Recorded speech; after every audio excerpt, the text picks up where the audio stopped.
مرحبا يا رفاق. في هذا المقطع سنتحدث عن جامبول بصفة عامة عن الموسم الجديد، ولا أظنني سأمنتج أي شيء، ستسمعون الصوت فقط. فإذا أردتم أن تعرفوا ما حل بهذا الموسم فتابعوا المقطع للنهاية، وإذا كنتم تريدون الاستمتاع بوقتكم فلا أظن بأن هذا المقطع يناسبكم. طيب، عندما أعلن عن عودة جامبول لم يكن الإعلان مجرد خبر فني عابر كما تعلمون. كان حدث ع... كان حدثا عاطفيا لجيل كامل تربى على سخريته اللاذعة وذكائه الذي كان يختبئ خلف عبثه الطاهر، ومغامراته التي جمعت بين الجنون والدهاء، وبين التهكم على الواقع والعاطفة الإنسانية الدفيئة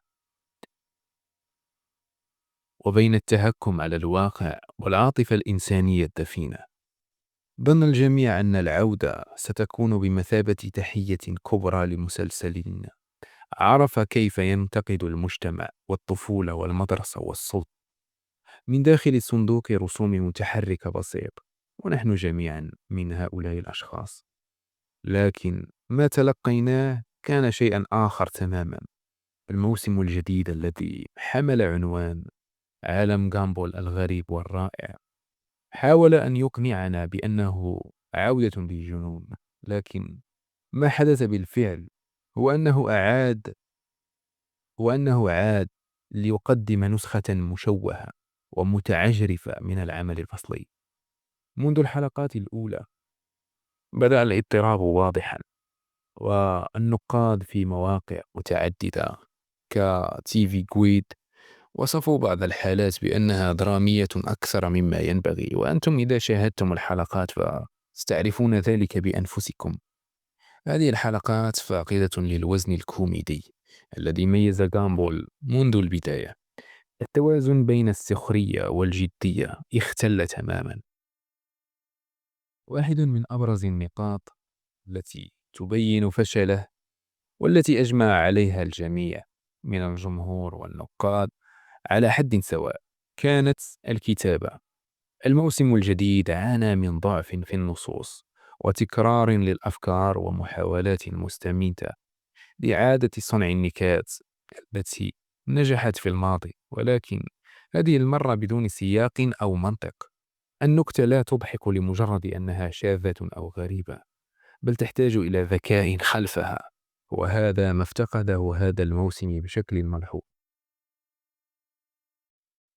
العديد من المشاهدين لاحظوا أن الغرابة أصبحت هدفا بحد ذاتها لا وسيلة، بينما في المواسم السابقة كانت الغرابة وسيلة لنقل فكرة ما أو للسخرية من مفاهيم الحياة اليومية. أصبح الجنون الآن مجرد استعراض فارغ لا يخدم القصة ولا يدفع الشخصيات إلى الأمام. النقاد وصفوا ذلك بأنه افتعال للعبث وفقدان للروح الأصلية للمسلسل، وكأن صناع العمل الجدد أرادوا التميز فقط عبر التضخيم البصري والمبالغة في ردود الفعل. أما على مستوى الشخصيات فكانت كارثة بمعنى الكلمة. كانت كارثة. داروين الذي كان دوما يمثل بعض التوازن بين الجنون والعقل بدا باهتا وساذجا، وغامبول نفسه تلك الشخصية التي عرفناها بأنها ذات دهاء وسخرية وذكاء رغم الغباء تحولت إلى مجرد مهرج يتفاعل مع الأحداث دون بناء داخلي أو تطور. لم تعد الشخصيات تفكر أو تخطئ عفوا أو تخطئ أو تنضج، لقد أصبحت كائنات كرتونية تافهة تتبع حبكة بلا روح ولا معنى ولا هدف. وإذا انتقلنا إلى الأداء الصوتي خاصة في النسخة الإنجليزية، فقد تعرض الموسم إلى مهاجمة حادة من جمهور واسع على مواقع متعددة مثل ريديت على سبيل المثال، حيث عبر الكرتونيون أو عشاق الكرتون عن انزعاجهم من الأداء الصوتي الجديد الذي لم يستطع إعادة الحياة إلى الشخصيات. وبدلا من ذلك جعلها تبدو مزيفة ومفرغة من مشاعرها المعتادة. التغيرات الصوتية أثرت على الارتباط العاطفي بالشخصيات، وهو ما جعل التجربة مفككة وغير متماسكة. النقاد كذلك، ونحن منهم طبعا، انتقدوا الكثير، خاصة التركيز المفرط على الرسوم والمؤثرات البصرية.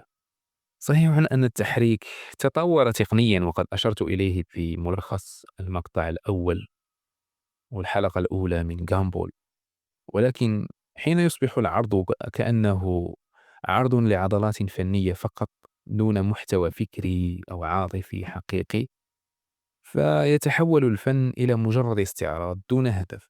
وقد كتب أحد النقاد أن الموسم الجديد يصرخ في وجهك: انظر كم نحن غريبون، لكنه لا يقول شيئا آخر.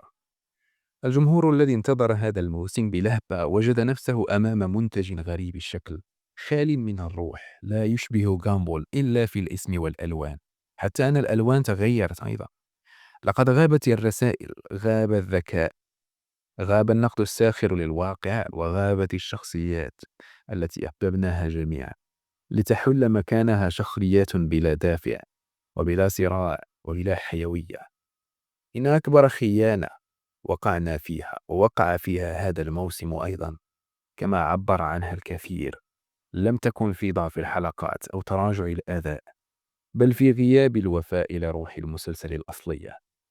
لقد قدم جامبول الجديد كمنتج عصري يلاحق الترندات البصرية والغرابة المصطنعة، ونسي أن قوة جامبول لم تكن في جنونه، بل كانت منطقه الساخر الذي يخبئه تحت ذلك الجنون.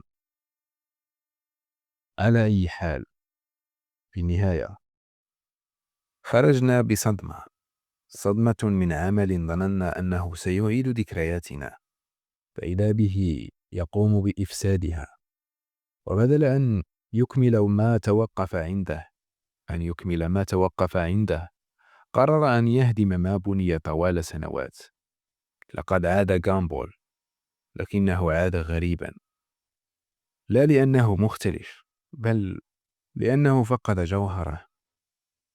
وهكذا تسدل استثارة على موسم انتظره الجميع بشغف، ولكن لم يترك خلفه إلا شعورا واحدا: الخذلان.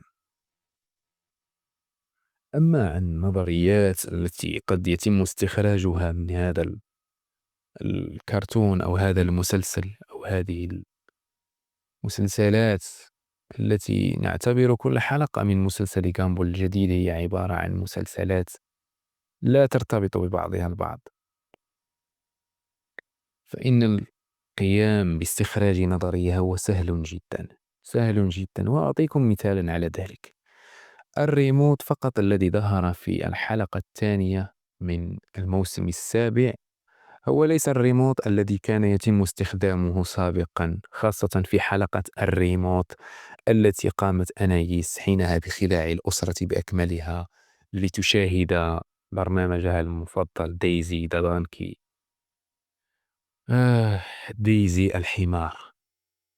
نعم، ليس نفس الريموت.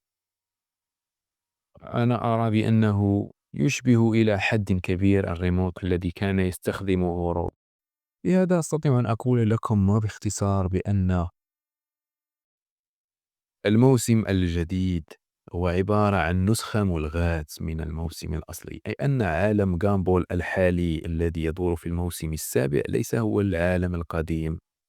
بالتالي قد نقول بأنه موجود في الفراغ، وذلك الفراغ صنع عالما جديدا وفق تصور أحدهم. ما أي حال، أنا لن أقوم بإكمال أي شيء بعد الآن يخص جامبول على ما أظن، لأنني تعرضت لخيبة أمل كبيرة. أتمنى أن أكون مخطئا حقا، أتمنى أن أكون مخطئا، أتمنى أن أكون مخطئا.